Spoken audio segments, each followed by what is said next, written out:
एक समय की बात है। एक छोटे से शांत गांव में एक गरीब लेकिन संतुष्ट ब्राह्मण अपनी पत्नी और 2 बच्चों के साथ रहता था। उनके पास धन दौलत कम थी, लेकिन उनके दिल कृतज्ञता से भरे हुए थे।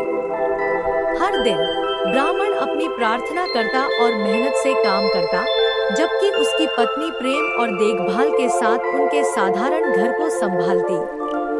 गरीबी के बावजूद वे खुशहाल और सौहार्दपूर्ण जीवन जीते थे। एक दिन लकड़ियां इकट्ठी करने के लिए जंगल से गुजरते हुए ब्राह्मण को एक पेड़ के नीचे एक चमकता हुआ सुनहरा घड़ा मिला। वह बहुत प्रसन्न हुआ और उसे अपने घर ले आया।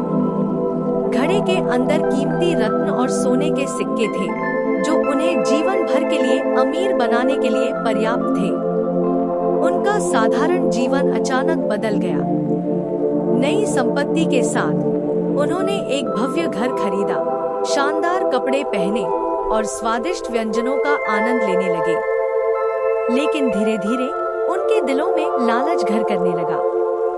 ब्राह्मण घमंडी हो गया, उसकी पत्नी दूसरों को तुच्छ समझने लगी और उन्होंने अपने पुराने दोस्तों और पड़ोसियों से दूरी बना ली। एक शाम एक वृद्ध साधु उनके घर आए और भोजन मांगा।